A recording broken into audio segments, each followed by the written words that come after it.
ان الحمد لله نحمده ونستعينه ونستغفره ونعوذ بالله من شرور انفسنا ومن سيئات اعمالنا من يهده الله فلا مضل له ومن يضلل فلا هادي له واشهد ان لا اله الا الله وحده لا شريك له واشهد ان محمدا عبده ورسوله اما بعد فإن خير الحديث كتاب الله وخير الهدي هدي محمد صلى الله عليه وآله وسلم وشر الأمور محدثاتها وكل محدثة بدعة وكل بدعة ضلالة وكل ضلالة في النار. أعوذ بالله السميع العليم من الشيطان الرجيم من همزه ونفخه ونفثه. بسم الله الرحمن الرحيم. رب اشرح لي صدري ويسر لي امري واحلل عقدة من لساني يفقهوا قولي. بسم الله الرحمن الرحيم. ان الله وملائكته يصلون على النبي يا ايها الذين آمنوا صلوا عليه وسلموا تسليما. اللهم صل على محمد وعلى آل محمد كما صليت على ابراهيم وعلى آل ابراهيم انك حميد مجيد. اللهم بارك على محمد وعلى آل محمد كما باركت على إبراهيم وعلى آل إبراهيم إنك حميد مجيد. اللهم ربنا آتنا في الدنيا حسنة وفي الآخرة حسنة وقنا عذاب النار. ربنا آتنا من لدنك رحمة وهيئ لنا من أمرنا رشدا. لا الہ الا انت سبحانک انی کنت من الظالمین. حسبنا اللہ ونعم الوکیل ولا حول ولا قوة الا باللہ العلی العظیم. یا حی یا قیوم برحمتک استغیث. الحمدللہ آج 29 مارچ 2020 کی قرآن کلاس نمبر 22 کی اسٹوڈیو ریکارڈنگ ہونے جا رہی ہے انشاءاللہ تعالی. آج ہم سورۃ البقرہ کی آیت نمبر 142 سے آغاز کریں گے اور یہیں سے پارہ نمبر 2 کا آغاز بھی ہو رہا ہے. پارہ نمبر اینڈ جو ہوا تھا پچھلا 1 نمبر پارہ،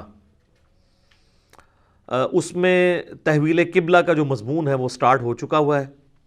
یہ بہت اہم مضمون ہے، اسی لیے آپ دیکھیں گے کہ مسلسل کئی رکوع جو ہے وہ تحویل قبلہ کے اوپر آئے ہیں، چونکہ اللہ تعالیٰ نے پرانی امت مسلمہ یعنی بنی اسرائیل کو معزول کر کے نئی امت مسلمہ یعنی بنو اسماعیل کو اٹھانا تھا اور ان کے ذریعے باقی لوگوں تک جو دعوت پہنچنی تھی، تو اس کے سمبل کے طور پہ اللہ تعالیٰ نے تحویل قبلہ کر دیا.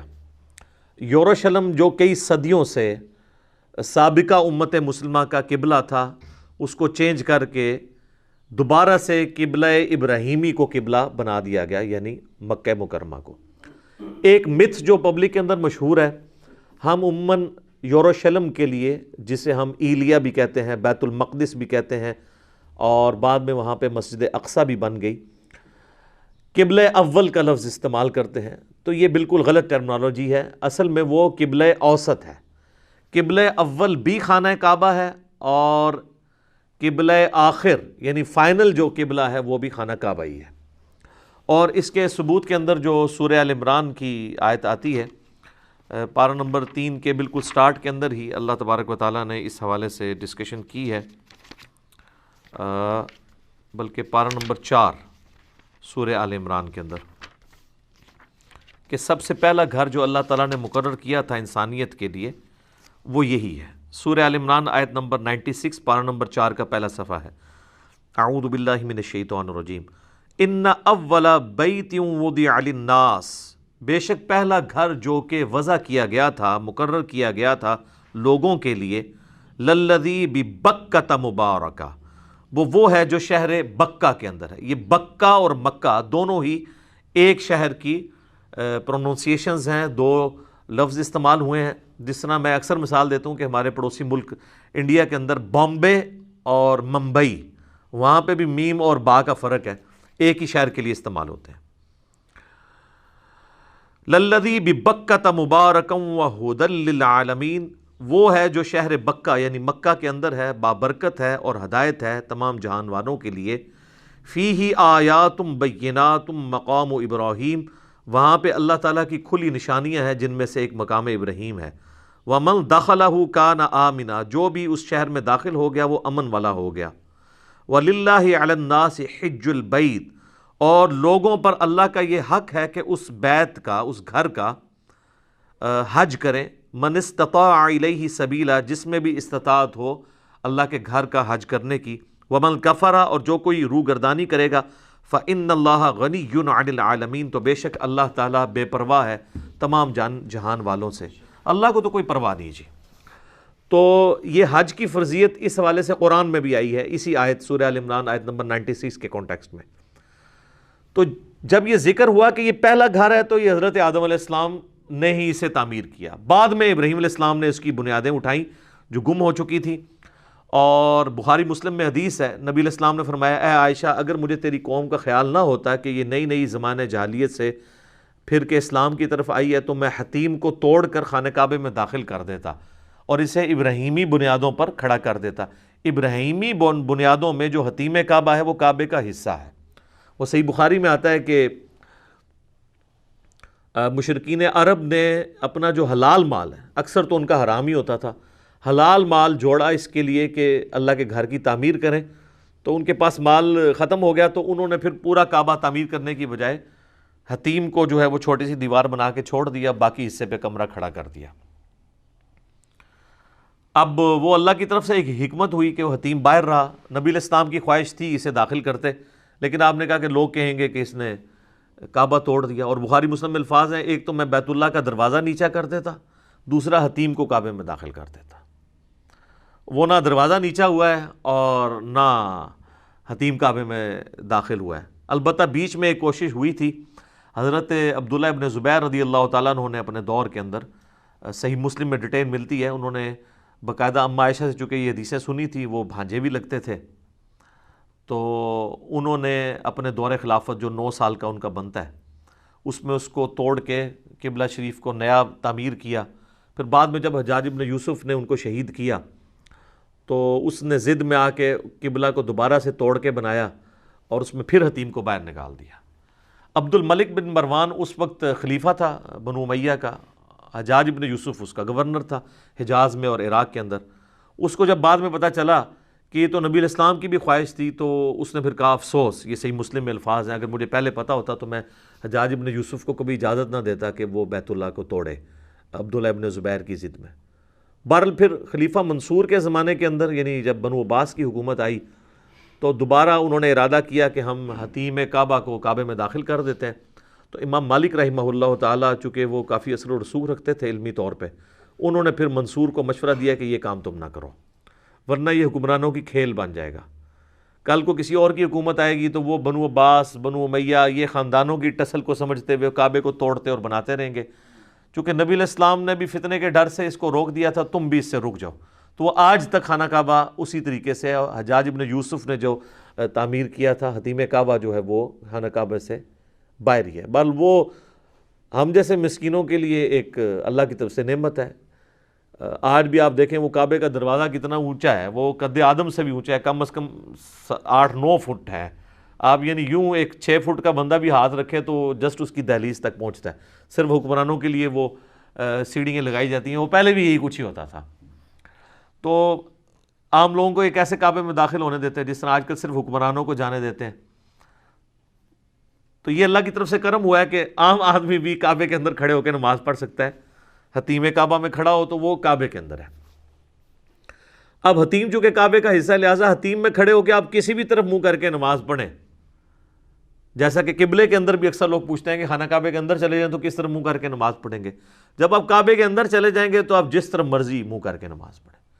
بخاری مسلم میں حدیث ہے، حضرت بلال حبشی رضی اللہ تعالیٰ عنہ کہتے ہیں کہ میں نے نبی علیہ السلام کو خود دیکھا ہے خانہ کعبے کے اندر نماز پڑھتے ہوئے۔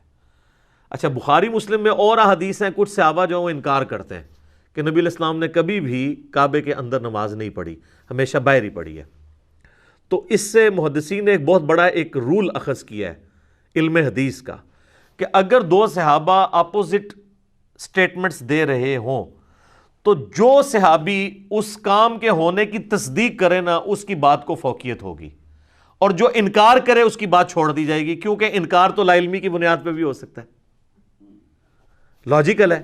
جس طرح کہ صحیح بخاری میں موجود ہے، عبداللہ بن عمر کہتے ہیں کہ میں نے نبی علیہ السلام یا ان کے صحابہ کو کبھی بھی مغرب سے پہلے 2 نفل پڑھتے ہوئے نہیں دیکھا، اور دوسری طرف بخاری مسلم میں کئی احادیث ہیں کہ صحابہ کرام مغرب سے پہلے 2 نفل پڑھا کرتے تھے، بعد میں حضور نے کہا کہ جس کی مرضی پڑھ لے، جس کی مرضی نہ پڑھے۔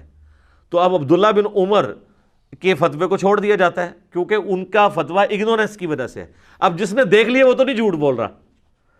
اب اگر حضرت بلال یہ کہہ رہے ہیں کہ میں نے نبی علیہ السلام کو خود کعبے کے اندر نماز پڑھتے ہوئے دیکھا ہے، تو جو کہہ رہے ہیں میں نے نہیں دیکھا تو ظاہر ہے وہ بھی ٹھیک کہہ رہا ہے کہ اس نے نہیں نہ دیکھا، اس کا یہ مطلب تو نہیں کہ یہ نہیں ہوا تھا۔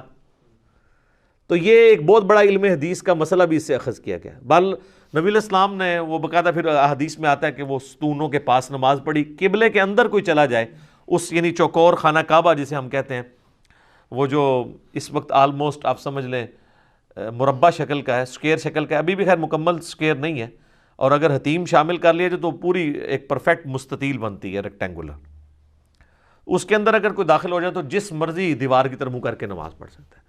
حتیم بھی چونکہ قبلے کا حصہ ہے، لہٰذا حتیم میں بھی کوئی شخص کسی طرح منہ کر کے بھی نماز پڑھے، وہ کعبے کے اندر کھڑا ہے۔ لیکن ہمارے اسلاف کا طریقہ یہی رہا ہے کہ جب وہ حتیم میں نماز پڑھتے تھے تو وہ پھر اس بلڈنگ کی طرف منہ کر کے نماز پڑھتے تھے، اور اس میں لاجک بھی ایک عام آدمی جو ہے وہ مطلب جس کو یہ پتہ ہی نہیں ہے وہ تو پکڑ کے اس کا قبلہ ہی صحیح کرواتا رہے گا، ٹھیک ہے، لاجیکل ہے۔ اور دوسرا اس اعتبار سے بھی لاجیکل ہے کہ اس وقت جو قبلہ ہے نا جی، اس کی میجارٹی بلڈنگ تو اس بلڈنگ میں آئی ہوئی ہے، تھوڑا حصہ باہر ہے، تو اگر آپ سینٹر لگائیں نا تو وہ سینٹر بلڈنگ کے اندر ہی آتا ہے، اوورآل بلڈنگ کا اگر سینٹر کیلکولیٹ کیا جائے تو اس میں اگر کوئی شخص کھڑا ہے قبلے کے اندر جائے اور قبلے کے سینٹر کی طرف منہ کر کے نماز پڑھے تو ایک لاجیکل ہے یہ چیز۔ تو بہرحال یہ جو قبلہ ہے یہ مسلمانوں کا قبلہ اول بھی خانہ کعبہ ہے، کیونکہ نبی علیہ السلام جب تک حرمین میں جب پہلے تھے، مکے میں ہجرت سے پہلے، تو قبلے کی طرف منہ کر کے نماز پڑھتے تھے۔ بل اس میں روایتوں میں آتا ہے کہ نبی علیہ السلام جو ہے وہ مستجاب دیوار کی طرف کھڑے ہوتے تھے، جو 70 انبیاء کا مصلی ہے یہ والا، جو حتیم کے اپوزٹ سائڈ پہ، اگر آپ پاکستان کی طرف سے دیکھ رہے ہیں یا انڈیا کی طرف سے دیکھ رہے ہیں تو یہاں پہ خانہ کعبے کا دروازہ آئے گا، یہاں پہ مقام ابراہیم ہے، اس کارنر پہ حجر اسود ہے، اور یہ جو ہے حتیم والی جگہ ہے۔ یعنی پاکستان سے اگر آپ ایریل ویو دیکھ سکیں نا سامنے تو آپ کو یہ ساری جگہ نظر آئیں گی۔ تو یہاں پہ 70 انبیاء کا مصلی ہے، جو کہ رکن یمانی سے حجر اسود تک، جو ابو داؤد میں آتا ہے کہ نبی علیہ السلام طواف کے دوران یہاں پہ دعا پڑھتے تھے، ربنا آتنا فی الدنیا حسنہ وفی الآخرۃ حسنۃ وقنا عذاب النار۔ تو یہ والی جو دیوار ہے، اگر اس طرف کوئی بندہ کھڑا ہونا تو اس کا رخ اس قبلے کی طرف تو ہوتا ہی ہے۔ جو بیت المقدس ہے وہ اس دیوار کے بالکل اپوزٹ سائڈ کے اوپر ہے، دونوں قبلوں کی طرف آپ کا منہ ہو جاتا ہے۔ اس لیے تو نبی علیہ السلام کو پھر بعد میں حکم دیا گیا، حضرت عمر کا بھی مشورہ تھا، اور صحیح بخاری مسلم میں آتا ہے اللہ تعالیٰ نے آیات نازل کر دی کہ وَاتَّخِذُوا مِن مَّقَامِ إِبْرَاهِيمَ مُصَلًّى، جو ہم پہلے پڑھ چکے ہیں کہ ابراہیم کے کھڑے ہونے کی جگہ کو اپنا مصلی بناؤ۔ اب ابراہیم کے کھڑے ہونے کی جگہ تو یہ تھی، اگر ابراہیم کے کھڑے ہونے کی جگہ بنائی جائے تو بیت المقدس تو رائٹ سائڈ پہ رہ جاتا ہے۔ تو یہ بھی قرآن میں اشارہ ہے کہ ابراہیم کا بھی قبلہ کون سا تھا؟ خانہ کعبہ۔ تو اس سے یہ بات پتہ چلی کہ ابراہیم علیہ السلام تک قبلہ خانہ کعبہ تھا، اس کے بعد بنی اسرائیل کے لیے انہی کی اولاد میں اسے یروشلم کیا گیا، اور پھر یروشلم سے دوبارہ قبلہ اول بنا دیا گیا اسے۔ تو یروشلم جو ہے قبلہ اوسط ہے، درمیانی قبلہ، کیونکہ اگر مقام ابراہیم یہ ہے تو مقام ابراہیم اگر یہاں پہ ہوتا پھر تو میں مان جاتا کہ دونوں قبلوں کی طرف منہ کرتے تھے۔ جب مقام ابراہیم ہے ہی ایسی جگہ کے اوپر ہے کہ جب صرف اسی قبلے کی طرف منہ ہو سکتا ہے، تو ابراہیمی قبلہ بھی خانہ کعبہ ہے، اور قرآن میں اس کا اشارتاً آگے ذکر بھی آئے گا کہ یہ اہل کتاب کو یہ پتہ ہے کہ اصل ابراہیمی قبلہ یہی ہے۔ اور اب آپ دیکھو گے جب یہ قبلہ چینج ہوگا نا تو یہ پھر تمہیں جو ہے تنگ کرنا شروع کریں گے۔ بڑے پیارے الفاظ ہیں، اور خصوصاً جو لوگ دعوت و تبلیغ کے کام میں جڑے ہیں ان کے لیے اس میں بڑی حکمت کے پھول ہیں کہ آپ نے اپنے ٹارگٹ کو سیٹ کر کے کام کرتے جانا ہے۔ جو بھونکنے والے لوگ ہیں نا ان کے منہ جو ہے نا، وہ اللہ تعالیٰ تو اپنے بارے میں بھی کہہ رہا ہے کہ میں بھی تمہیں اتنا ہی سمجھا سکتا ہوں جتنا سمجھا دیا، ان کے منہ تو بند نہیں ہو سکتے، اللہ ہے کہ اللہ تعالیٰ زبردستی کسی کو گونگا کر دے، باقی یہ چینج نہیں ہو سکتے کیونکہ دنیا میں اللہ نے کھلی چھٹی دی ہوئی ہے۔ تو ٹینشن نہ لی جائے، یہاں پہ مسلمانوں کو کہا جائے گا، اتنے پیارے الفاظ ہیں یہ زبردست، کہ جس میں مسلمانوں کو یہ گائیڈ لائنز ملتی ہیں کہ وہ جو پنجابی چسی محاورہ بولنا ہے نا کہ آٹا گوندیا ہلدی کیوں ہے، تو آٹا گوندنے کے لیے ہلنا تو پڑے گا. جب آپ ہلیں گے تو وہ یہ کہیں گے کہ ہل رہی کیوں ہے، جب ہلنا چھوڑ دیں گے آٹا گوند نہیں گوندا جائے گا، پھر کہیں گے جی آٹا گوند، تو کس طرف جائیں؟ تو انسان پھنس جاتا ہے. تو اس میں اشارہ یہ بھی آئے گا کہ ابراہیمی قبلہ یہی تھا، ہم نے دوبارہ کر دیا قیامت تک کے لیے. بیچ میں ہم نے کچھ پیریڈ کیا تھا، اور اس کی حکمت بھی یہ بتائی کہ جب آپ علیہ السلام، صحیح بخاری میں آتا ہے کہ ہجرت کر کے مدینہ شریف گئے تو آپ صلی اللہ علیہ وآلہ وسلم بیت المقدس کی طرف منہ کر کے نماز پڑھتے تھے. چونکہ وہاں پہ یہودی تھے، اتنی بڑی ٹکر لینا ممکن نہیں تھا، تو فی الوقت ایک کنسنسس ڈیولپ کرنے کے لیے تعالوا الی کلمۃ سواء بیننا وبینکم، 17 مہینے صحیح بخاری مسلم میں آتا ہے کہ نبی علیہ السلام نے بیت المقدس کی طرف منہ کر کے نماز پڑھی. کم از کم عام جو یہودی سادہ لوگ ہیں نا، ان کے دماغ میں یہ بات نہ آئے کہ یہ کوئی نئے ہی اس نے قبلہ کھڑا کر دیا. پھر 17 مہینے کے بعد نبی علیہ السلام کی تو خواہش پہلے دن سے یہی تھی کہ بیت اللہ ہی ہونا چاہیے. اللہ تعالیٰ یہ چاہ رہا تھا کہ بھئی کنسنسس ڈیولپ ہو. 17 مہینے کے بعد پھر تو کوئی یہ بہانہ نہیں نہ کر سکتا کہ یہ موسیٰ سے علیحدہ کو دین لے آیا ہے. بھئی جب تک 17 مہینے تک اس طرح منہ کر کے نماز پڑھ رہے تھے تو تم نے کوئی اس پیغمبر کو مان لیا ہے جو اب مان لینا ہے. اور دوسرا، آپس میں جب یہودی ملتے تھے نا، چیما گوئیاں یہ کرتے تھے کہ یہ تو کہتا ہے میں ابراہیمی ہوں، اگر ابراہیمی ہوتا تو ابراہیم کا قبلہ تو خانہ کعبہ تھا، یہ ہمارے قبلے کی طرف منہ کر کے کبھی نماز نہ پڑھتا. دیکھا، ایک ٹکٹ میں 2 مزے لیتے تھے. اور جب مسلمانوں سے ملتے تھے تو وہ کامن ٹرمز پہ بات کرتے تھے کہ باقی دیکھو نا قبلہ تو پھر ساڈا ہی ہے نا جی. جیسے سانو مولوی کہتے ہیں نمازاں تو پھر ساڈی مسجد ہی پڑھ دو جی، جناب تہاڈی مسجد ہی پڑھاں گے، مسجداں تے اللہ دیاں نے. اچھا، اور اندر یہ چیما گوئیاں کرتے تھے کہ یہ ہے ہی نعوذ باللہ جھوٹا ہے، اگر یہ واقعی ابراہیمی ہوتا نا تو اس کا قبلہ وہ ہونا چاہیے تھا.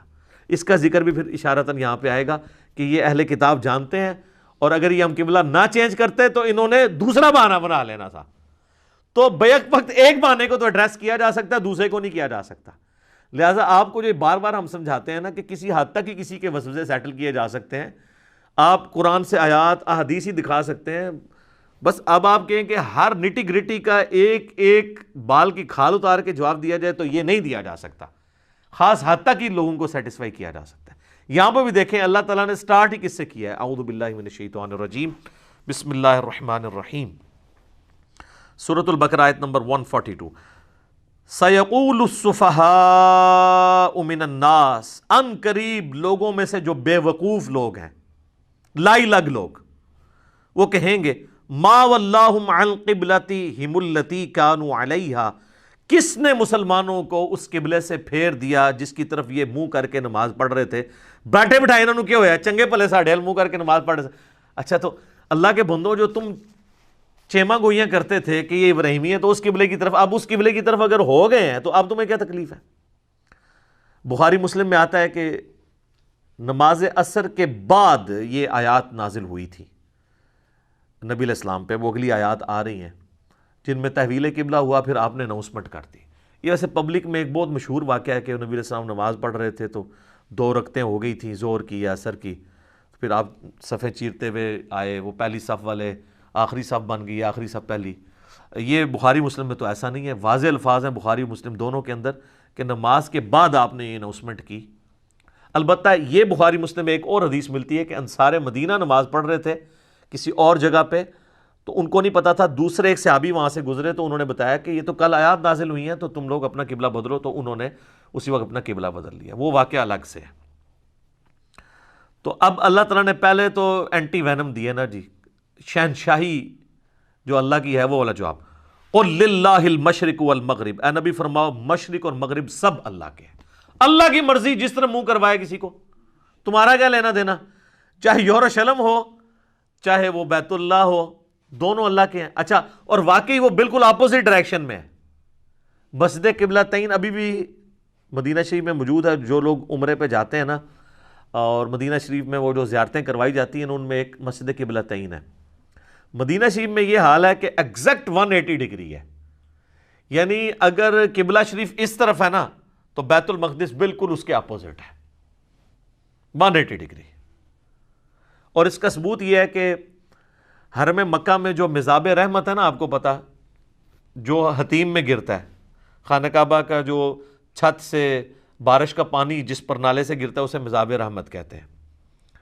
خیر لوگوں نے بڑے عقیدے اس سے وابستہ کیے، وہ سونے کا بنا ہے، کہتے ہیں یہ تھلے جو نہ حلو جنتی ہو جائے گا، وہ کہتے ہیں جو خانہ کعبے کی چھت سے، تو وہ حالانکہ سورہ توبہ میں اللہ نے واضح فرمایا ہے کہ یہ لوگ مشرکین اب یہی کہتے تھے کہ دیکھو حاجیوں کی خدمت ہم کرتے ہیں، یہ کعبے کے متولی ہیں۔ اللہ نے فرمایا کہ اللہ پر ایمان لانا، آخرت پہ ایمان لانا، اس کے پیغمبروں کے ماننے کو انہوں نے کعبے کی خدمت کے ایکویلنٹ سمجھ لیا ہوا ہے، اصل دین تو وہ ہے۔ اچھا وہ مذہب رحمت ہے نا، جو مذہب رحمت کا رخ جو ہے مدینہ شریف کی طرف ہے، تو وہ جو صوفی ٹائپ لوگ ہیں وہ کہتے ہیں کہ یہ خانہ کعبہ خود اشارہ کر رہا ہے کہ اصل قبلہ وہ ہے، تو وہ مدینہ شریف کی طرف اگر روح ہے، تو میں نے آپ کو پہلے بتایا کہ یہ جو مستجاب جو مسلح، یہ دیوار جو ہے یہ 70 انبیاء کا مسلح ہے، تو وہ اس مسلح کا پریکٹیکل رخ مدینہ شریف کی طرف بھی ہے، بیت المقدس کی طرف ہے، لہٰذا یہ پتہ چل گیا کہ مدینہ شریف اس طرف ہے، ٹھیک ہے۔ اب مدینہ شریف بھی اس طرف ہے اور بیت المقدس بھی اس طرف ہے، پہلے مدینہ آئے گا، بیت المقدس تو اس کے آگے آئے گا، تو لہٰذا اگر مدینہ یہاں پہ ہے تو مدینہ شریف میں کعبہ اس طرف ہوگا اور بیت المقدس اس طرف، بالکل 180 ڈگری۔ تو وہ مسجد قبلتین جو ہے نا مدینہ شریف میں، اس میں انہوں نے 2 محراب بنائے ہوئے ہیں۔ جو فزیکل محراب جہاں پہ امام کھڑا ہوتا ہے نا، وہ تو زمین کے اوپر ہے، اور بالکل اس کی اپوزٹ دیوار میں انہوں نے فرسٹ فلور کے اوپر نا ہلکا سا محراب کا نشان بنایا کہ پہلے قبلہ یہاں پہ ہوتا تھا، کہ وہیں پر یہ آیات نازل ہوئی تھیں تحویل قبلہ کی۔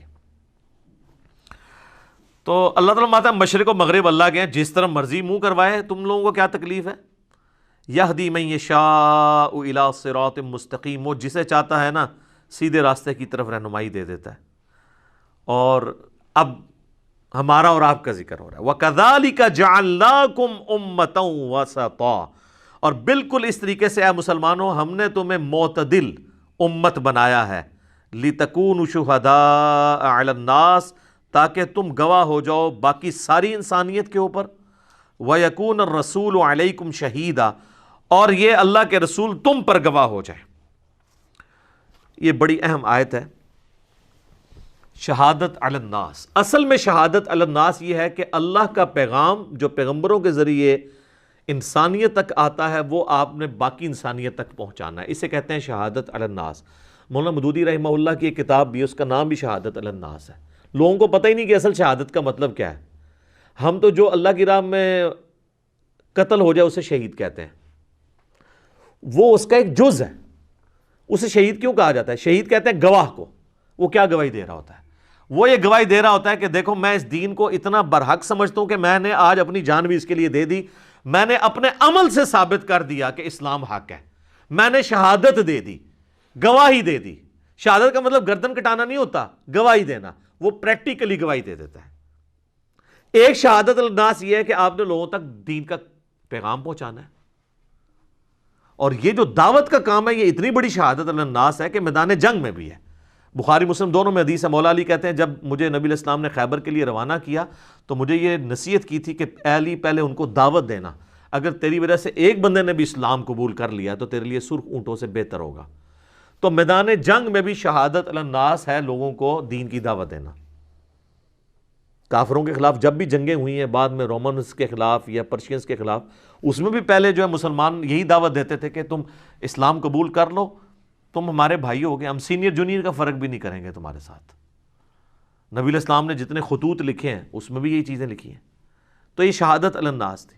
تو یہاں بتایا جا رہا ہے کہ یہ امت جو ہے یہ شہادت علی الناس کرنے والی پوری انسانیت کے لیے، کیوں کہ ختم نبوت کی وجہ سے اب قیامت تک کوئی پیغمبر نہیں آئے گا۔ اب پیغمبروں والا کام کس نے کرنا ہے؟ اس امت نے۔ کنتم خیر امت اخرجت للناس تأمرون بالمعروف وتنہون عن المنکر وتؤمنون باللہ، تم بہترین امت ہو جو لوگوں کے نفع کے لیے نکالی گئی ہو، نیکی کی طرف لوگوں کو بلاتے ہو، برائی سے روکتے ہو اور اللہ پر ایمان لاتے ہو۔ ایمان تیسرے نمبر پہ ذکر ہوا ہے، کیونکہ ایمان ہے ہی اس کا کامل ہے جو لوگوں کو برائی سے روکے اور اچھائی کی طرف بلائے، پیغمبروں والا کام کرے۔ تو یہ امت ہے پیغمبروں والا کام کرنے والی۔ تو ہمیں شہادت علی الناس، وما ارسلناک الا کافۃ للناس بشیرا ونذیرا، اے نبی علیہ السلام ہم نے آپ کو پوری انسانیت کے لیے ڈر سنانے والا اور خوشخبری سنانے والا بنا کے بھیجا ہے۔ وما ارسلناک الا رحمۃ للعالمین، پوری انسانیت کے لیے رحمت بنا کے بھیجا ہے۔ بخاری مسلم میں حدیث ہے کہ اللہ تعالیٰ نے مجھے 5 خوبیاں ایسی دی ہیں جو کسی اور پیغمبر کو نہیں دی۔ نمبر 1، اللہ تعالیٰ نے مجھے پوری انسانیت کے لیے پیغمبر بنا کے بھیجا ہے۔ اگلے انبیاء اپنی اپنی قوموں اور قبیلوں کے لیے ہوتے تھے۔ نمبر 2، پوری زمین میرے لیے سجدہ گاہ بنا دی گئی ہے۔ پہلے لوگ صرف مسجد میں نماز پڑھ سکتے تھے، میرا امتی جہاں چاہے وہ نماز پڑھ سکتا ہے۔ نمبر 3، اللہ تعالیٰ نے مال غنیمت میرے لیے حلال کر دی ہے، مجھ سے پہلے کسی کے لیے حلال نہیں ہوا تھا۔ جو جنگ میں کافر سامان چھوڑ جاتے ہیں نا، مال غنیمت اسے کہا جاتا ہے۔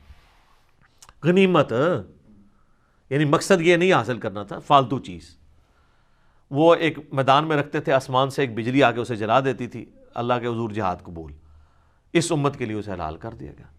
نمبر 4، 1 مہینے کی مسافت سے اللہ تعالیٰ نے میری مدد کی ہے۔ میں 1 مہینہ دور ہوں نا تو میرا رعب اللہ نے کافروں کے اوپر ڈال دیا یہ۔ اور نمبر 5، مجھے اللہ تعالیٰ نے شفاعت کی جو دولت عطا کی ہے کہ قیامت والے دن شفاعت کا دروازہ میرے ہاتھوں پہ کھلے گا۔ اس کے علاوہ بھی مسلم شریف میں ایک اور بھی آتی ہے، ایک اور طریق کے اندر، کہ مجھ پہ ختم نبوت اللہ تعالیٰ نے کر دی ہے۔ ایک اور آتی ہیں الفاظ مسلم شریف میں، مجھے اللہ نے جوامع کلمات کے ساتھ بھیجا ہے۔ بات میں مختصر کرتا ہوں لیکن اس کا مفہوم بڑا گہرا ہوتا ہے۔ انما الاعمال بالنیات، ایک ہی حدیث کافی ہے، اس پہ سینکڑوں صفحوں کی کتابیں لکھی جا سکتی ہیں۔ تو میرا ایک یوٹیوب پہ کلپ بھی ہے، بہت پہلے اپلوڈ ہوا تھا، نبی صلی اللہ علیہ وآلہ وسلم کی 8 خصوصیات، اس میں میں نے ساری سکیٹرڈ فارم میں اکٹھی کر کے بتائی تھی۔ بخاری مسلم میں جو نبی علیہ السلام کی خصوصیات ذکر ہوئی ہیں، ان میں یہ ٹاپ آف دا لسٹ ہے خصوصیت کی پوری انسانیت کے لیے۔ اچھا، اور نبی علیہ السلام ہم پر گواہ ہیں، کیوں؟ ہم پہ شہادت علی الناس کا فریضہ کس نے سر انجام دیا ہے؟ نبی علیہ السلام نے۔ بخاری مسلم میں آتا ہے آپ کا جو یوم النحر کا خطبہ ہے، جو 10 ذو الحجہ کو آپ نے دیا، ایک یوم عرفہ کو دیا، وہ بخاری مسلم میں نہیں ہے، وہ مسند احمد میں ہے، جس میں نبی علیہ السلام نے کہا کہ کسی کالے کو گورے پر، کسی گورے کو کالے پر کوئی فوقیت حاصل نہیں ہے، تم سب آدم کی اولاد ہو، آدم مٹی سے بنائے گئے تھے، اللہ کے نزدیک تقوی والا ہی جو ہے وہ اس کی اہمیت ہے۔ جو بخاری مسلم میں خطبہ ہے نا، وہ آپ کو مشکات کی 2 جلد میں حج والے چیپٹر میں ملے گا، وہ یوم النحر کا خطبہ ہے۔ نبی علیہ السلام نے یوم عرفہ سے اگلے دن، قربانی والے دن منا میں ایک خطبہ دیا تھا، وہ خطبہ بخاری و مسلم میں ہے، جس میں الفاظ ہیں کہ زمانہ گھوم گھما کے وہیں پر واپس آ گیا ہے جہاں سے انسانیت کا اللہ نے آغاز کیا تھا، کہ سال بھر میں 12 مہینے ہیں، ان میں سے 4 حرمت والے ہیں۔ پھر آپ علیہ السلام نے ان 4 مہینوں کے نام بھی بتائے کہ جو ہے ذیقعدہ، ذوالحجہ، محرم، یہ 3 کنزیکٹیو ہیں، اور 1 رجب کا مہینہ ہے، کیونکہ کفار مکہ جو ہے وہ ان مہینوں میں جنگوں کو حرام سمجھتے تھے۔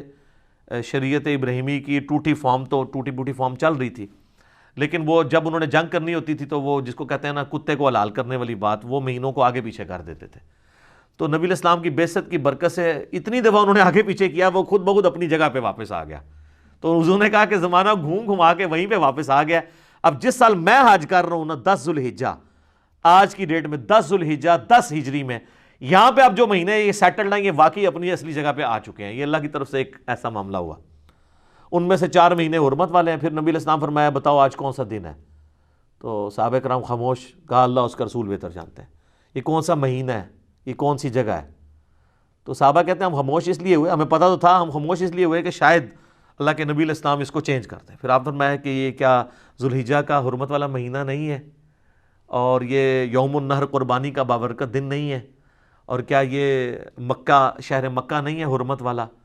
تو یاد سب نے کہا بلا یا رسول اللہ۔ آپ نے فرمایا کہ جس طرح یہ دن، یہ مہینہ اور یہ شہر مکہ اللہ کے نزدیک عزت والا ہے، اسی طرح ایک دوسرے کی جان، مال، عزت، آبرو اسی طریقے سے حرام ہے جس طرح کہ اس کی حرمت کو پامال کرنا حرام ہے۔ پھر آپ علیہ السلام فرمایا کہ دیکھنا تم میرے بعد گمراہ نہ ہو جانا کہ ایک دوسرے کی گردن مارنے شروع کر دو، اور زمانہ جاہلیت کی تمام رسومات میں اپنے قدموں کے نیچے روندتا ہوں۔ اور پھر آپ علیہ السلام نے فرمایا کہ کیا میں نے اللہ کا پیغام تم تک پہنچا دیا؟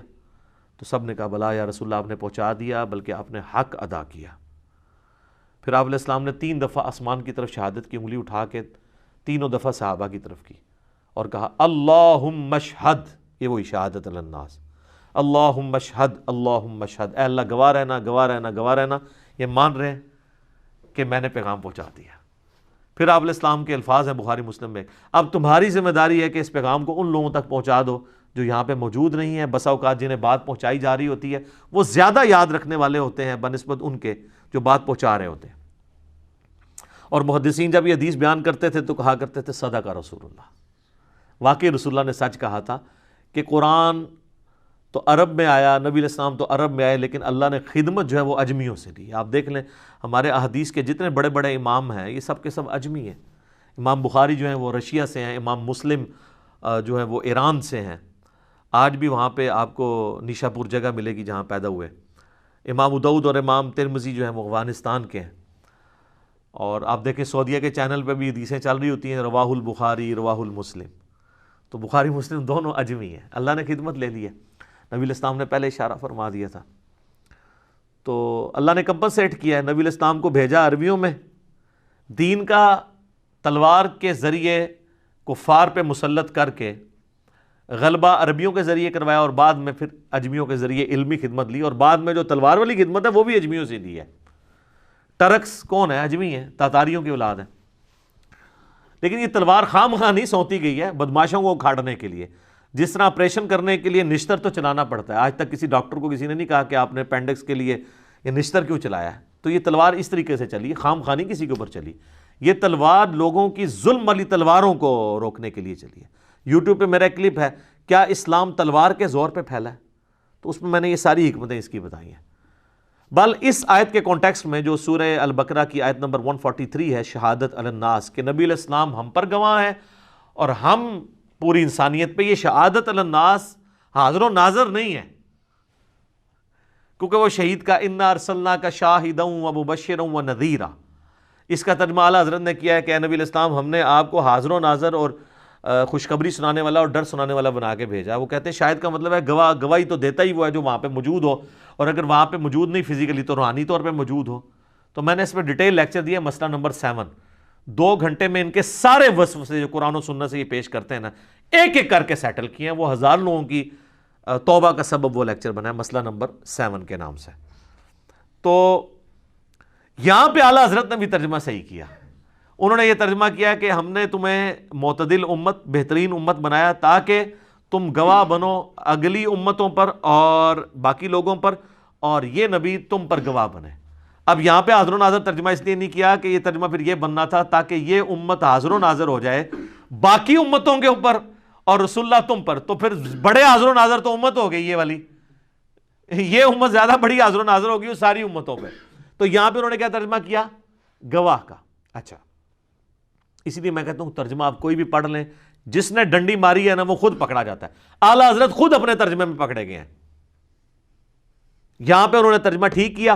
اسی طریقے سے سورہ حج کی آیت نمبر 78 جو ہے ملت ابیکم ابراہیم هو سماکم المسلمین، وہاں پہ بھی یہ الفاظ ہیں، یہ پارہ نمبر 17 جہاں پہ اینڈ ہوتا ہے نا سورہ حج، اعوذ باللہ من الشیطان الرجیم، وجاہدوا فی اللہ حق جہادہ هو اجتباکم وما جعل علیکم فی الدین من حرج، وہی اللہ ہے جس نے تمہیں چن لیا ہے اور تمہارے دین میں کوئی تنگی نہیں رکھی۔ ملت ابیکم ابراہیم، پیروی کرو اپنے باپ ابراہیم کی ملت کی، ہوا سماکم المسلمین، جس نے تمہارا نام مسلمان رکھا تھا، مسلم صفت نہیں، نام، من قبل وفی ھذا، اس قرآن کے نزول سے پہلے ابراہیم نے رکھا اور اللہ نے اس میں تمہارا نام مسلم رکھ دیا، لیکون الرسول شہیدا علیکم، تاکہ رسول اللہ تم پر گواہ بن جائیں، وتکونوا شہداء علی الناس، اور تم باقی لوگوں پر گواہ بن جاؤ۔ یہاں پہ بھی اعلیٰ حضرت نے ترجمہ کیا گواہ، حاضر و ناظر نہیں کیا، یہ سیم وہی آیت ہے۔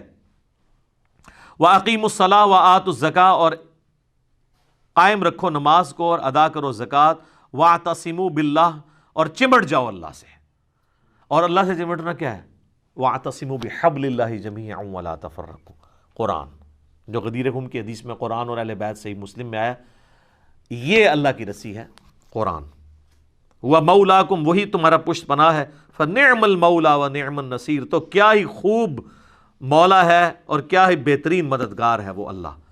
تو ان 2 جگہ پر سورہ البقرہ کی آیت نمبر 143 اور سورہ حج کی آخری نمبر آیت 78، دونوں جگہ اعلیٰ حضرت نے بھی حاضر و ناظر ترجمہ نہیں کیا بلکہ گواہ کیا ہے۔ تو قرآن اپنی حفاظت کرتا ہے۔ اچھا، اسی آیت کے کانٹیکسٹ میں بخاری میں ایک حدیث موجود ہے، بخاری مسلم دونوں میں ہے، کہ قیامت والے دن نوح علیہ السلام کو جب اللہ تعالیٰ کھڑا کرے گا، جو سورۃ الاعراف کے سٹارٹ میں بھی آیات آتی ہیں کہ اللہ تعالیٰ فرماتا ہے کہ قیامت والے دن بالکل سورۃ الاعراف کے سٹارٹ میں آیت نمبر ہے 6، فَلَنَسْأَلَنَّ الَّذِينَ أُرْسِلَ إِلَيْهِمْ، ہم ضرور پوچھیں گے ان پیغمبروں سے، ان لوگوں سے جن کی طرف پیغمبروں کو بھیجا گیا، وَلَنَسْأَلَنَّ الْمُرْسَلِينَ، اور ہم ضرور پوچھیں گے رسولوں سے بھی، کیا تم نے ہمارے دعوت کا پیغام پہنچایا تھا؟ رسولوں سے بھی پرسش ہونی ہے قیامت والے دن، اور امتیوں سے بھی۔ تو بخاری کے الفاظ ہیں، مسلم میں بھی سورہ البقرہ کی آیت نمبر 143 کے تحت کہ قیامت والے دن جب حضرت نوح علیہ السلام سے پوچھا جائے گا نا کہ آپ نے اپنے ماننے والوں کو تبلیغ کی، تو مجھے بتائیں تبلیغ کرنے کا اگر کسی نے حق ادا کیا ہے تو نوح علیہ السلام ہی ہے۔ نوح علیہ السلام کی طرح کی تبلیغ کسی نے نہیں کی ہے۔ سر سورہ نوح پڑھے، بندے کے آنسو نہیں رکتے ہیں۔ سورہ ہود میں پوری ڈیٹیل آئے گی 2 رکوعوں میں حضرت نوح علیہ السلام کو کتنی تکلیفیں اٹھانی پڑی، 950 سال۔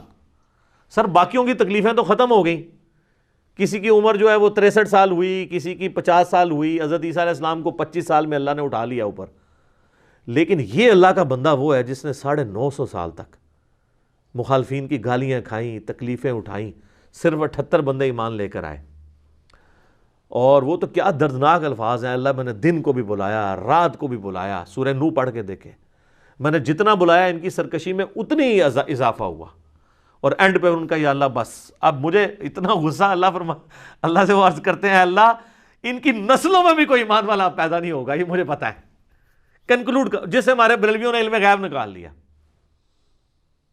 وہ ان کی اسیسمنٹ تھی، علم غیب نہیں نکلتا تھا۔ انہوں نے کہا یہ اتنے ناہنجار ہیں کہ یہ تو مریں گے تو مرتے ہوئے اور بچے پیدا کریں گے۔ جس طرح باقی بھی تو اسی طریقے سے نا، بریلوی کا بچہ بریلوی ہوتا ہے نا، دیوبندی کا بچہ دیوبندی ہوتا ہے، اہل حدیث کا بچہ اہل حدیث ہی ہوتا ہے۔ بعد میں اللہ تعالیٰ کوئی ہدایت دے دے کسی کو تو وہ فرقہ واریت سے نکلے۔ بخاری کے الفاظ ہیں کہ ہر بچہ فطرت پہ پیدا ہوتا ہے، پیدا ہوتے وقت اس کے ماں باپ اسے یہودی، عیسائی، مجوسی بنا دیتے ہیں، نصرانی بنا دیتے ہیں۔ تو بخاری مسلم کے الفاظ ہیں، اسی آیت کے کانٹیکسٹ میں امام بخاری اس حدیث کو لے کے ہیں کہ نوح علیہ السلام جب کہیں گے نا یا اللہ میں نے پیغام پہنچا دیا، تو قوم نوح کہے گی کہ تیرے بندے نے تو پیغام ہی نہیں ہمارے تک پہنچایا۔ اللہ اکبر، جس کا انکار ہی نہیں سی ہونا چاہیے تھا ان کی قوم انکار کرے گی۔ تو اللہ تعالیٰ کے محبوب صلی اللہ علیہ وآلہ وسلم فرماتے ہیں کہ اس وقت میری امت گواہی دے گی حضرت نوح کے حق میں کہ یہ ان کے ماننے والے جھوٹ بول رہے ہیں۔ ہم گواہی دیتے ہیں کہ حضرت نوح علیہ السلام نے اپنے امتیوں تک پیغام پہنچایا۔ مجھے بتائیں یہ امت کس طرح گواہی دے گی؟ یہ امت حاضر و ناظر تھی، کس بنیاد پہ گواہی دیں گے؟ اللہ کی کتاب پہ۔ تو کتاب پہ، اور جو نبی علیہ السلام نے ہمیں بتایا، اور نبی علیہ السلام کو کس نے بتایا؟ اللہ نے۔ لہذا رسول اللہ بھی اگر گواہی دیں گے نا کسی کے بارے میں، وہ اللہ کے بتائے پہ دیں گے۔ جس طرح وہ تو ہم بھی پھر حاضر و ناظر ہیں، نعوذ باللہ، ہم بھی گواہی دے رہے ہوں گے کہ نوح علیہ السلام، میں نے تو نہیں دیکھا نوح، کسی ویکیا، میں تو نہیں کوئی ویکیا، ہم علم کی بنیاد پہ گواہی دے رہے ہوں گے۔ تو رسول اللہ بھی اس علم کی بنیاد پہ جو اللہ نے ان پہ نازل کیا ہے۔ سورہ یوسف کا آغاز ہی اس سے ہوتا ہے کہ نبی ہم نے حضرت یوسف کا تم سے واقعہ بیان کرنے لگے ہیں، آپ اور آپ کی قوم لا علم تھے، غافل تھے اس قرآن کے نزول سے پہلے کہ یوسف علیہ السلام کیوں جو ہے وہ یروشلم سے مصر تک پہنچ گئے تھے۔ تو اس سے حاضر و ناظر کہاں سے؟ یہ تو بالکل الٹ باتیں ملتی ہیں۔ سورہ قصص میں آئے نبی نہ تم وہاں موجود تھے، نہ تم وہاں پہ دیکھ رہے تھے جب ہم نے حضرت موسیٰ علیہ السلام کو کوہ طور کے پاس پکارا تھا اور وہاں پہ ان کو ہم نے تورات دی تھی۔ یہ ماننے کے لیے تیار ہی نہیں ہوتے، الٹا تحریف کر دیتے ہیں۔ میں نے کئی بار بتایا، مفتی احمد یہاں نعیمی صاحب نے سورہ قصص کی اس آیت کی تحریف کر دی ہے۔ انہوں نے آدھی آیت لکھی ہے، آیت نمبر 44 ہے یہ، جس میں اے نبی تم نہ موجود تھے اور نہ دیکھ رہے تھے۔ انہوں نے دیکھ رہے کو صرف آدھی آیت لکھی ہے، اے نبی تم وہاں موجود نہیں، تو کہا کہ اس میں تو یہ لکھا ہے کہ موجود نہیں تھے، یہ تو نہیں لکھا کہ وہاں شاہد نہیں تھے۔ آگے لکھا ہے وما کنت من الشاہدین، تو شاہدوں میں بھی شامل نہیں تھا۔ آپ اندازہ کریں بندہ اس لیول کے اوپر اگر کوئی بندہ اتر آئے تو اب آپ اس کو کہیں گے کہ مطلب اس کو یہ بھول پن میں اس نے یہ کر دیا، نعوذ باللہ من ذالک۔ یہ تو جان بوجھ کے یہ لوگ کرتے ہیں۔ اعوذ باللہ من الشیطان الرجیم۔ وما کنت بجانب الغرب، یہ سورہ قصص کی آیت نمبر 44۔ اے نبی تم مغربی جانب نہیں تھے کوہ طور کے، اذ قضینا الی موسیٰ، جب ہم نے موسیٰ کی طرف وحی کی تھی، الامر جو وحی کا امر بھیجا، وما کنت من الشاہدین، اور نہ وہاں پہ دیکھ رہے تھے۔ وما کنت من الشاہدین اس نے عربی بھی نہیں لکھی، اور صرف پہلا حصہ لکھا کہ اس میں تو یہ لکھا ہے کہ حضور وہاں موجود نہیں تھے، ہمارا بھی یہ عقیدہ ہے کہ حضور وہاں موجود نہیں، لیکن دیکھ رہے تھے، کیونکہ یہاں یہ تو نہیں لکھا کہ وہ شاہد نہیں تھے، اور لکھا ہوا ہے اتنی سی آیت اس کو بھی آدھا کر کے لکھ دیا۔ آج بھی جال آپ کھول رہے ہیں، حاضر و ناظر کی بحث پڑھیں تو آپ کو شروع میں ہی مل جائے گا آدھی آیت لکھی ہوئی جو ان کے خلاف جا رہی تھی، تو انہوں نے آیت ہی آدھی کر دی، اور اس آیت کے نے جو لکھا تھا اس کے الٹ لکھ دیا۔ تو نبی علیہ السلام کی امت گواہی دے گی، تو حضور علیہ السلام فرمایا میری امت گواہی دے دے گی حضرت نوح علیہ السلام کے حق میں کہ یہ سچے ہیں، ان کی امت جھوٹ بول رہی ہے۔ تو امت گواہی علم کی بنیاد پہ دے رہی ہے، وحی کی بنیاد پہ دے رہی ہے جو نبی علیہ السلام کے ذریعے پہنچا۔ تو نبی علیہ السلام کیوں گواہی دے رہے ہوں گے کہ نبی علیہ السلام بھی وہاں پہ موجود نہیں تھے، ان کو قرآن ان پہ نازل ہوا تھا، اس سے ان کو پتا تھا۔ ورنہ تو بخاری مسلم میں کتنی احادیث ہیں کہ قیام الدین میرے حوض کوثر پہ میرے صحابہ میں سے لوگ لائے جائیں گے، میں ان کی شکلیں پہچانتا ہوں گا، میں جب ان کو مشروب پلانے لگوں گا تو مجھے بتایا جائے گا کہ آپ کے بعد یہ دین سے الٹے قدم پھر گئے تھے، میں کہوں گا سحقا سحقا لمن غیر بعدی۔ اس پہ عبداللہ ابن عباس کے الفاظ ہیں کہ یہ وہ لوگ ہیں جو حضرت ابوبکر کے زمانے میں مرتد ہو گئے تھے، فتح مکہ پہ مسلمان ہوئے، قانوناً صحابی بنے، لیکن بعد میں مرتد ہو گئے۔ تو نبی علیہ السلام کو تو نہیں پتا ہوگا کہ یہ میرے بعد یہ ہو گئے تھے، وہ تو اس وقت فرشتے بتائیں گے کہ آپ کو نہیں پتا، اور آپ بھی آگے سے کہیں گے، بخاری مسلم کے الفاظ ہیں دوسرے طریق کے اندر، کہ میں پھر اس وقت وہی کہوں گا جو عیسیٰ ابن مریم کہیں گے کہ اللہ جب تک میں ان میں موجود تھا ان پہ گواہ تھا، جب تو نے مجھے اٹھا لیا تو ہی پر گواہ تھا، یہ تیرے بندے ہیں، چاہے انہیں عذاب دے یا بخش دے۔ وہ جو آیت ہے نا سورہ مائدہ کے آخری رکوع کی، حضور علیہ السلام کہتے ہیں میں بھی وہی آیت تلاوت کروں گا جو عبد صالح عیسیٰ ابن مریم کہیں گے۔ تو عبد صالح عیسیٰ ابن مریم اپنے ماننے والوں کے بارے میں کہہ رہے ہوں گے، اور نبی علیہ السلام اپنے ماننے والوں کے بارے میں۔ سر یہ حدیث بخاری مسلم کی جب عبداللہ ابن ابی ملیکہ تابعی بیان کیا کرتے تھے نا، تو بخاری مسلم کے الفاظ ہیں، وہ ساتھ یہ بولا کرتے تھے اے اللہ ہم تجھ سے دعا کرتے ہیں کہ تیرے نبی کی وفات کے بعد ان کے دین سے الٹے قدم نہ پھریں۔ وہ ساتھ دعا کیا کرتے تھے حدیث روایت کر کے، اور ان کی دعا بخاری مسلم میں روایت ہوئی ہے۔ ہم بھی اللہ سے دعا کرتے ہیں کہ اللہم من احییتہ منا فاحیہ علی الاسلام ومن توفیتہ منا فتوفہ علی الایمان، آمین ثم آمین۔ وما جعلنا القبلۃ التی کنت علیہا، اور جس قبلے پہ ہم نے آپ کو پہلے رکھا تھا، یعنی کچھ عرصے کے لیے یروشلم کی طرف، وہ کس لیے تھا؟ الا لنعلم من یتبع الرسول، صرف یہ جانچنے کے لیے کون رسول اللہ کی اتباع کرتا ہے۔ تم عمارتوں کے پیچھے بھاگتے ہو یا اللہ کے رسول کے پیچھے بھاگتے ہو؟ رسول اللہ اگر کہہ رہے ہیں کہ مشرق میں قبلہ ہے تو مشرق میں ہے، اگر وہ کہہ رہے ہیں مغرب میں ہے تو مغرب میں ہے، عمارتوں کے ساتھ کوئی لینا دینا نہیں ہے۔ ممن ینقلب علی عقبیہ، اور کون ہے جو الٹے قدم پھیرتا ہے رسول اللہ کو چھوڑ کے، نعوذ باللہ۔ وَإِن كَانَتْ لَكَبِيرَةً إِلَّا عَلَى الَّذِينَ هَدَى اللَّهُ، اور یہ بہت بھاری بات تھی جو قبلے کا چینج ہو جانا اتنے لوگوں کے میں نے کھانا، جناب کوئی آسان کام ہے؟ آج بھی لوگ کہتے ہیں، ہمیں لوگ فون کر کے جی جدو تو رفع دین شروع کیتا ہے جناب کارلے خلاف ہو گئے نے، تو پھر نعت کیوں پڑھتے ہو؟ تیرے ہوتے جنم لیا ہوتا، واقعی تو اس قابل نہیں تھا، وہ صحابہ اور اہل بیت ہی اس قابل تھے کہ اس زمانے میں پیدا ہوتے، تو رفع دین پھر بھی نہیں سی کرنا۔ ٹھیک ہے جی، یہ میرا ایک کلپ بھی ہے، تیرے ہوتے جنم لیا ہوتا، حسن نثار صاحب کی نعت کے اوپر میں نے ورڈکٹ دی ہے۔ اللہ فرما رہا ہے یہ بڑی بھاری بات تھی اس وقت قبلے کو اس طریقے سے رسول اللہ کے کہنے پہ تبدیل کرنا، اتنے لوگوں کی باتیں سننا، مگر ان لوگوں کے لیے جن کو اللہ نے ہدایت دی ان کے لیے کوئی بھاری بات نہیں تھی۔ وما کان اللہ لیضیع ایمانکم، اور اللہ تعالیٰ تمہارے ایمان کو ضائع نہیں کرے گا۔ یہ کیوں تھا اس وقت؟ یہ چیما گوئی بھی شروع ہوگی کہ جو 17 مہینے سے نمازاں پڑھ دینا وہ غلط ہو گئی ہے نا، وہ بھی اللہ نے کلیئر کیا کہ بھئی وہ اللہ کے حکم سے تھی، وہ کوئی ضائع نہیں ہوئی ہے، وہ بھی ٹھیک ہے یہ بھی ٹھیک ہے، کیونکہ اس وقت اللہ نے وہ قبلہ بنایا تھا، اب یہ اللہ نے واپس قبلہ اول کو واپس کر دیا قبلہ اوسط سے۔ ان اللہ بالناس لرؤوف الرحیم، بے شک اللہ تعالیٰ اپنے بندوں پر بہت ہی مہربان اور رحم فرمانے والا ہے۔ اب آپ انداز محبوبیت دیکھیے، قد نرا تقلب وجہک فی السماء، اے نبی ہم آپ کا بار بار آسمان کی طرف چہرہ اٹھانا دیکھ رہے ہیں، وہی کا انتظار کر رہے تھے، اور کس لیے چہرہ اٹھا رہے تھے؟ کہ تاکہ اللہ کی طرف سے حکم آئے اور یہ قبلہ واپس ابراہیمی قبلہ ہو جائے۔ فَلَنُوَلِّيَنَّكَ قِبْلَةً تَرْضَاهَا، ہم ضرور پھیر دیں گے اس قبلے کو اسی طرف جو آپ کی خواہش ہے، ان قریب پھیر دیں گے۔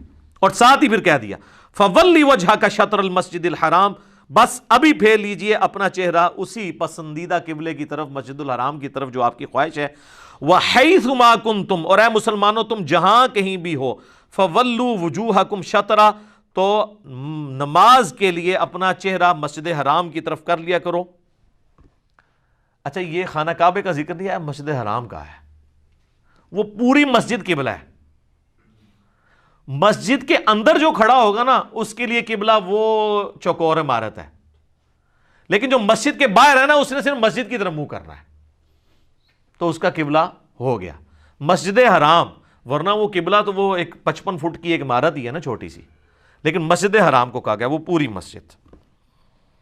وَحَيْثُ مَا كُنْتُمْ، اور تم جہاں کہیں بھی ہو تم نے اپنا چہرہ اسی مسجد کی طرف کرنا ہے۔ وَإِنَّ الَّذِينَ أُوتُوا الْكِتَابَ لَيَعْلَمُونَ أَنَّهُ الْحَقُّ مِنْ رَبِّهِمْ، یہ وہی بات جو میں نے تمہید میں بتائی تھی، اور بے شک جو اہل کتاب ہیں وہ یہ جانتے ہیں کہ یہ جو کچھ ہو رہا ہے یہ بالکل حق بات یہی ہے کہ قبلہ اصل میں ابراہیمی یہی ہے جو اب تمہارا ہم نے کر دیا ہے۔ وَمَا اللَّهُ بِغَافِلٍ عَمَّا يَعْمَلُونَ، اور اللہ کو ان کے کرتوتوں سے کوئی غفلت نہیں، اللہ کو پتہ ہے یہ چیما گوئیاں اندر کرتے ہیں کہ اگر یہ ابراہیمی تھا تو قبلہ ہمارا کیوں لے رہا ہے، ان کو اندر سے یہ بات پتہ ہے کہ یہ حق بات یہی ہے۔ جس طرح لوگوں کو پتہ ہے کہ اندر بخاری مسلم کے اندر کیا لکھا ہوا ہے، تو اسی لیے وہ پھر آپ کو علماء آپ کے کہتے ہیں کہ اس کو پڑھنا نہیں ہے، گمراہ ہو جاؤ گے، کیونکہ ان کو پتہ ہے کہ کتابوں کا خدا اور ہے اور بابوں کا خدا اور۔ اچھا لہٰذا یہ بھی بات پتہ چلی اس سے کہ یہ جو شرعی مسئلہ ہے کہ آپ نے قبلہ رخ ہو کے نماز پڑھنی ہے، ویسے تو اجماع امت سے بھی ہمیں پتہ ہے، یہ قرآن کے اندر بھی مسئلہ آ گیا، اور یہ 3 دفعہ آیت ریپیٹ ہوگی آگے چل کے کہ جب کبھی کہیں نماز کے لیے کھڑے ہو مسجد الحرام، اور یہ مسلمانوں کی یونٹی کا سمبل ہے۔ میں کہتا ہوں 2 مسلمانوں کے یونٹی کے سمبل ہیں، نمبر 1 عربی زبان، اسی میں حکمت ہے کہ عربی میں نماز پڑھی جائے، نماز کے بعد آپ جو مرضی کریں دعائیں جس مرضی، لیکن نماز یونٹی، تاکہ اگر ایک چائنی پڑھ رہا ہے نا سورۃ الفاتحہ تو وہ عربی میں پڑھ رہا ہو تو پیچھے جو پاکستانی کھڑا ہے اس کو چائنی نہیں آتی، لیکن جو وہ پڑھ رہا ہے دونوں ایک پیج کے اوپر ہے۔ اور دوسرا مسلمانوں کی یونٹی کا سمبل قبلہ ہے، ورنہ تو آپ دیکھیں آپ کہیں نماز پڑھنے لگیں تو وہاں پہ بھی مختلف رائے ہوگی، کوئی صاف اس طرح بچھا دے گا، کوئی اس طرح بچھا دے گا۔ اب کبھی یہ لڑائی ہوئی ہے؟ سیدھی بات ہوتی ہے قبلہ کہڑے پاسے اس پاسے، کبھی یہ ڈسکشن ہی نہیں ہوتی۔ ورنہ آپ ذرا امیجن کریں کہ آپ کوئی بلڈنگ بنائیں، کوئی مسجد بنائیں، کوئی پلاٹ لیں، تو ہر دفعہ یہ جھگڑا ایک بندہ کہ نہیں یار ادھروں سورج ایتھوں پہ نکل ہے نا، ایتھے دھوپ صحیح ہوندی سردیاں، ایتھے گرمی دھوپ پیندی ہے، تسی انج کر لو انج کر لو، وہ اب لوگ بھول ہی جاتے ہیں کہ سورج جدھر سے مرضی نکل رہا ہے، جدھر مرضی جا رہا ہے، وہ کہتے ہیں نہیں مسجد ایسے ہی بنے گی، ورنہ تو اسی پہ جھگڑے ہوتے ہیں نا۔ بڑھے نے کہنا سی جی اسی تے سیکا لینا ہوندا دھوپ دا، تو تسی جناب قبلہ اس پاسے کر لو، کیونکہ زور اثر وچ جدوں اونج کرو گے تو وہ ادھر ہو جائے گا، ٹھیک ہے۔ جس طرح ہمارے لیے اب آزمائش بنتی ہے نا، عصر کی نماز میں سورج نیچے ہوتا ہے، عموماً بلڈنگ اس طرف ہوتی ہے، تو جو لوگ انڈیا پاکستان بنگلہ دیش کے لوگ ہیں نا ان کے لیے دھوپ اس طرح اویلیبل نہیں ہوتی، زور میں تو ہوتی ہے عصر میں نہیں، لیکن جو شام کی سائڈ پہ لوگ رہ رہے ہیں دوسری طرف، ادھر ان کا کیا مسئلہ ہوگا، ان کی کمر کی طرف سورج جو ہے وہ غروب ہو رہا ہے، کیونکہ ان کے لیے مشرق میں قبلہ ہے، ہمارے لیے مغرب میں قبلہ ہے، تو یہ جھگڑے ہی بنے رہنے تھے، تو اللہ نے جھگڑے ہی ختم کر دیا، مسلمانوں کی یونٹی کا سمبل ہے۔ اس لیے ہم نے جو نماز کا پریکٹیکل ریکارڈ کروایا نا، اس میں جب میں نے کہا نا قبلہ رخ کھڑے ہوں، ٹھیک ہے، تو اس میں ہم نے یہ آیت بھی ڈسپلے کروائی تھی کہ یہ قرآن کے اندر آیا سورۃ البقرہ میں، وَلَئِنْ آتَيْتَ الَّذِينَ أُوتُوا الْكِتَابَ بِكُلِّ آیَةٍ، اوئے ہوئے، اگر تم اہل کتاب کے سامنے تمام دلیلیں لے آؤ، ہر طرح کی دلیلیں، ما تبعوا قبلتک، وہ کبھی بھی تمہارے قبلے کی تب بھی پیروی نہیں کریں گے، حالانکہ ان کو پتہ بھی ہے، کیونکہ سوئے ہوئے شخص کو آپ جگا سکتے ہیں، جو بندہ جاگا ہوا ہے اور کونا بن کے لیٹا ہے آنکھیں بند کر کے، اس کو نہیں آپ جگا سکتے۔ اہل کتاب کو تو پتہ تھا کہ یہ قبلہ ہے، تو اللہ تعالیٰ فرما رہا ہے تم سارے دلائل بھی رکھ دو، یہی تو ہم آپ کو کہتے ہیں، آپ مولوی کے سامنے پوری بخاری مسلم بھی رکھ دیں، رفع دین اسے پھر بھی نہیں شروع کرنا، تسی کہہ دو کیوں نہیں کر رہا، تو آپ اللہ سے بھی پوچھیں گے کیوں نہیں مان رہے اہل کتاب، ان کو تو پتہ تھا۔ وما انت بتابع قبلتہم، اور تم بھی کبھی ان کے قبلے کی پیروی نہیں کرو گے۔ اس میں مسلمانوں کو اللہ نے تسلی دی ہے کہ جن کو بات سمجھ آ گئی ہے نا، ان کو بھی آپ جو مرضی کر دیں وہ ہٹتے نہیں ہیں۔ ہمیں لوگ کہتے ہیں نا جناب وہ اتنے بابے یہ کر کے وہ کہ جناب چھڑا جا منڈا اتنے اعتماد نال کیوں بولتا ہے؟ بھائی اس لیے کہ جس کو پتہ ہے کہ یہ بات صحیح ہے، جس کے استری سے ہاتھ جلے ہوئے ہیں، اس کو آپ بے شک جتنی مرضی کرامتیں کر کے بتائیں گے استری ٹھنڈی ہوتی ہے ساکٹ میں لگا کے، وہ تو نہیں مانے گا۔ ہم نے تو قرآن و سنت خود پڑھ کے دیکھ لیا ہے کہ آپ کے بابوں نے دین غلط دیا ہے، اس لیے ہم آپ سے کہتے ہیں کیا کہ مرنے سے پہلے مسلمان کر لے اس پہ غور، کتابوں کا خدا اور ہے، بابوں کا خدا اور۔ اچھا یہ جو لوگ کہتے ہیں نا علی اتنے کانفیڈنس سے بولتا ہے، یہ قرآن بھی کہہ رہا ہے کہ جس طرح وہ کانفیڈنٹ ہے نا اپنی جہالت پہ، تو اے ایمان والو تم بھی کبھی ان کے قبلے کی پیروی نہیں کرو گے. تمہیں یہ بات اللہ نے جب نازل کر دی ہے تم بھی اب ان کی بات نہیں مانو گے. کیوں؟ کیونکہ ظاہر ہے تم علمی کتابی ہو، تمہیں تو پتہ ہے کہ یہ وحی میں نازل ہو گیا. وَمَا بَعْضُهُمْ بِتَابِعٍ قِبْلَةَ بَعْضٍ، اور بعض کی قبلے کو ماننے والے نہیں ہوتے. وَلَئِنِ اتَّبَعْتَ أَهْوَاءَهُمْ مِن بَعْدِ مَا جَاءَكَ مِنَ الْعِلْمِ، اور اے نبی بالفرض اگر آپ نے بھی ان یہود و نصارہ کی خواہشات کی پیروی کی بعد اس کے کہ آپ کے پاس العلم آ چکا ہے قرآن کی شکل میں بفرض محال، اِنَّكَ إِذًا لَّمِنَ الظَّالِمِينَ، تو اے نبی آپ بھی ظالموں میں شمار ہوں گے. اچھا یہ واحد کے صیغے کے ساتھ خطاب ہے. اسی لیے اعلیٰ حضرت جب اس طرح کی آیات آتی ہے نا تو آپ کو پتہ ہے وہ ترجمے ہی بدل دیتے ہیں. یہ آیات کافی دفعہ قرآن میں، اے سننے والے، وہ کہتے ہیں مخاطب تمہیں کیا جا رہا ہے، رسول اللہ کے لیے ہم کریں گے تو گستاخی ہو جائے گی. ہاں حالانکہ رسول اللہ کے لیے کریں بھی اور آپ لفظ یہ بول دیں بفرض محال، تو گستاخی کیسے ہوگی؟ کبھی بھی نہیں ہوگی. کہ بالفرض اگر آپ نے بھی کیا اس طرح تو اللہ کی بھی گستاخی ہو جائے گی. قل ان کان للرحمن ولد فانا اول العابدین، اے نبی تم ان سے فرماؤ بالفرض اگر اللہ کا کوئی بیٹا ہوتا سب سے پہلے میں اسے پوج رہا ہوتا. تو گستاخی تو اس میں بھی ہو جانی ہے، اللہ کا کوئی بیٹا ہے. یہ بات سمجھائی جا رہی ہے. اس لیے آپ دیکھیں جو مولوی بیچارے ڈرپوک ہوتے ہیں نا وہ پہلے بولنے سے پہلے کہتے ہیں نقل کفر نہ باشد. حالانکہ یہ نہ بھی بولیں، یہ کوئی آیت نہیں ہے کہ جس کو بولنے کے بعد آپ کفر بول سکتے ہیں. یہ نہ بھی بولیں، انڈرسٹوڈ ہوتا ہے. جب بات سمجھائی جاتی ہے پھر اس کے لیے آپ الفاظ کا چناؤ آپ کو کرنا پڑتا ہے. آپ کافروں کی جب نقل اتار رہے ہوتے ہیں، ڈاکٹر سرار صاحب بھی جب قرآن میں آیات آتی تھی نا کافروں کی پریزنٹ کرنے والی، تو وہ اسی سٹائل میں کرتے تھے. کیسا نبی ہے بازاروں میں چلتا پھرتا ہے. تو وہ کہتے تھے اب میں اس طرح تو نہیں کہہ سکتا یہ کیسے نبی محترم ہے کہ بازاروں میں چلتے ہیں، وہ اس طرح تو نہیں کافر کہتے ہوں گے. ٹھیک ہے، تو کافر جس طرح کہہ رہے ہیں ویسے ہی پریزنٹ کرنا ہے نا، لیکن وہ پریزنٹیشن سے آپ گستاخ نہیں ہو جائیں گے. ٹھیک ہے، یہ ذہن میں رکھنا ہے. تو یہاں پہ بھی نبی الاسلام کی مبارک ذات کے ذریعے باقی امت تک بھی یہ بات پہنچائی جا رہی ہے کہ آپ نے اگر کتاب و سنت کے چھوڑ کے کسی کی پیروی کی تو آپ ظالم ہو. تو سر یہی تو ہم آپ سے کہہ رہے ہیں دوسرے انداز میں کہ مرنے سے پہلے اے مسلمان کر لے اس پہ غور. کتابوں کا خدا اور ہے، بابوں کا خدا اور. یہ کتابوں کی پیروی کا، یہ العلم کیا ہے؟ بابے نہیں، پیغمبر کی تعلیمات کتاب و سنت. الحمدللہ. الذین آتیناہم الکتاب، وہ لوگ جنہیں کتاب دی گئی ہے، یعرفونہ کما یعرفون ابناءہم، وہ اس قبلے کو ویسے جانتے ہیں جیسے اپنے بچوں کو جانتے ہیں. قبلے کے لیے بھی ہے، رسول اللہ کے لیے بھی ہے کہ یہ وہی آخری پیغمبر ہیں. ان کی کتابوں میں پروفیسیز موجود تھیں جو میں نے قرآن کلاس ہماری شروع کی 6 ہیں اس میں میں نے بتایا کہ آج بھی جو ٹیمپرڈ فارم میں بھی تورات اور انجیل ہے، انجیل مقدس کے نام سے چھپی ہوئی اولڈ ٹیسٹمنٹ اور نیو ٹیسٹمنٹ، اس میں پروفیسیز موجود ہیں. تو نبی علیہ السلام کو وہ اس طرح پہچانتے ہیں جس طرح ان کو اپنی اولاد کا پتہ ہے. یہ ابراہیمی قبلہ ہونا خانہ کعبے کا وہ ایسے پہچانتے ہیں کہ جس طرح اپنی اولاد کو پہچانتے ہیں. وَإِنَّ فَرِيقًا مِّنْهُمْ لَيَكْتُمُونَ الْحَقَّ وَهُمْ يَعْلَمُونَ، اور ان میں ایک گروہ ایسا ہے کہ جو جان بوجھ کر حق کو چھپاتا ہے جبکہ وہ جانتا ہے کہ حق ہی ہے. اور یہ گروہ کون سا ہے؟ علماء کا. پبلک تو بیچاری جانتی نہیں تھی، اسی لیے اللہ نے کہا ایک گروہ ہے جس کو پتہ بھی ہے. آج پبلک کو پتہ ہے بخاری مسلم، اب تو خیر پتہ چل گیا ہے ساری ویڈیوز ہی برکت نال. آج تو کچھ عرصہ پہلے لوگوں کو پتہ تھا کہ بخاری مسلم میں کیا لکھا ہوا ہے؟ کو بتاتا تھا؟ نہیں بتاتے تھے. علماء کو بہرحال پتہ ہوتا تھا. یہاں پہ بھی کہا جا رہا ہے کہ ان میں ایک گروہ ہے جو جان بوجھ کے حق چھپاتا ہے، یعنی جو کتاب کا علم رکھتے ہیں. اس کا مطلب ہے کہ علماء یہود والا کردار ان علماء میں بھی منون ویسے ہی ہے. جو بخاری مسلم میں حدیث ہے تم میں وہی خرابیاں پیدا ہوں گی جو اگلوں میں ہوئی، قدم با قدم بالشت بار بالشت تم اسی راستے پہ چل پڑو گے. صحابہ نے پوچھا یہ اگلوں سے مراد کیا یہود و نصارہ؟ آپ نے فرمایا اگر وہ مراد نہیں تو اور کون سے لوگ مراد ہیں؟ تو وہی خرابیاں پیدا ہو گئی ہیں. الحق من ربک، اے نبی الاسلام یہ حق ہے آپ کی طرف سے جو نازل ہوا ہے. یہ تعویل قبلہ والا معاملہ، فلا تکونن من الممترین، تو دیکھنا آپ نے شک کرنے والوں میں شامل نہیں ہونا. شک نہیں کرنا، یہ حق ہے جو آپ کی طرف آیا ہے. لوگ جتنی مرضی باتیں کریں آپ نے اپنی سچائی کے اوپر قائم رہنا ہے. وَلِكُلٍّ وِجْهَةٌ هُوَ مُوَلِّيهَا فَاسْتَبِقُوا الْخَيْرَاتِ، ہر قوم کے لیے ہم نے کوئی نہ کوئی سمت مقرر کی تھی کہ وہ اس کی طرف منہ کر کے نماز پڑھیں. یروشلم بنی اسرائیل کے لیے کیا، اب اس امت کے لیے خانہ کعبہ کر دیا. لیکن اصل اس کی روح یہ نہیں ہے کہ آپ نے اپنے چہرے دیکھنے کے کس طرف ہو رہے ہیں. اصل روح یہ ہے کہ آپ نے یہ دیکھنا ہے کہ نیکیوں میں کون آگے بڑھتا ہے. فاستبقوا الخیرات، کون بڑھتا ہے نیکیوں میں. یعنی اب اس چکر میں نہ رہو کہ قبلہ کون سا تھا. قبلہ تو اب پتہ چل گیا، اب نیکیاں کرو، بال کی کھال نہ اتارو.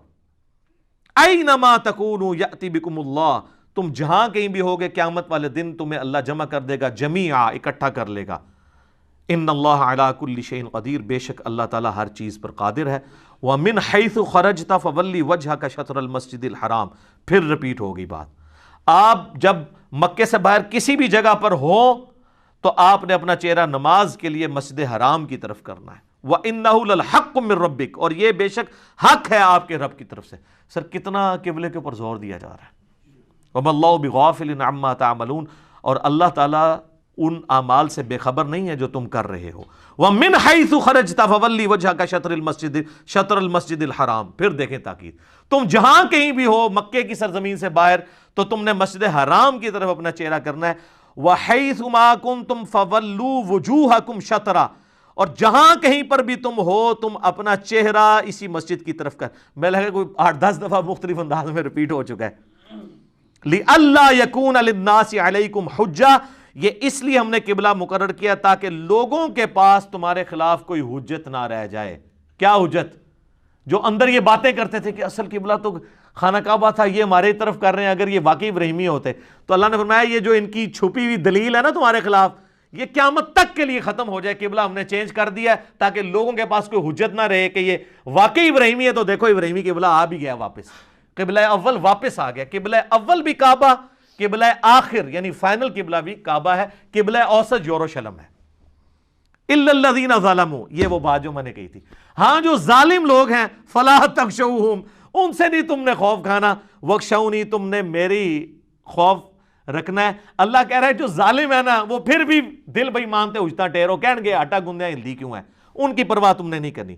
والی اتم نعمتی علیکم، اور یہ اس لیے کہ میں تاکہ اپنی نعمت تم پر تمام کروں. ولعلکم تہتدون، تاکہ تم راہ راست پر قائم رہو. 151 نمبر آیت 150 آیت کے اوپر ہم کنکلوڈ کرتے ہیں انشاءاللہ. اگلی آیات چونکہ ایک ڈیفرنٹ ٹاپک ہے وہ انشاءاللہ اگلی دفعہ کریں گے. یہ دیکھ لیں وہی بات ریپیٹ ہوئی ہے کہ لوگوں کا آپ نے غم نہیں کھانا، سچائی پہ ڈٹے رہنا ہے. لوگوں نے باتیں کرنے سے باز نہیں آنا. وہ ایک گورے کا قول ہے کہ اگر میں راستے میں چلنے والے ہر بھونکنے والے کتے کا جواب دینا شروع کر دوں تو میں اپنی منزل پہ نہیں پہنچ سکتا. تو اللہ تعالیٰ نے کیا زبردست بات کی ہے. لوگوں کا آپ نے خوف خدشہ نہیں رکھنا کہ یار لوکی کی کہیں گے، اور اللہ کو پتا ہے اس کے باوجود کہیں گے. اسی لیے تو دوسرے بارے کا سٹارٹ اس سے ہو رہا ہے. ان قریب کہیں گے بے وقوف لوگ، اللہ کو پتا تھا کہیں گے، لوگ نہیں باز آتے. ٹھیک ہو گیا جی. اللہ تعالیٰ سے دعا جو حق بات میں نے کہی اللہ تعالیٰ ہمارے دلوں میں راسخ فرمائے. اگر جذبات میں میرے منہ سے کوئی غلط بات نکل گئی تو اللہ تعالیٰ ہمارے دلوں سے محو کر دے. ہمیں کتاب و سنت کی تعلیمات پر عمل کر کے دوسرے بھائیوں تک پہنچانے کی توفیق عطا فرمائے. سبحانک اللہم و بحمدک، اشہد ان لا الہ الا انت، استغفرک و اتوب الیک، وما علینا الا البلاغ المبین. جزاکم اللہ خیرا.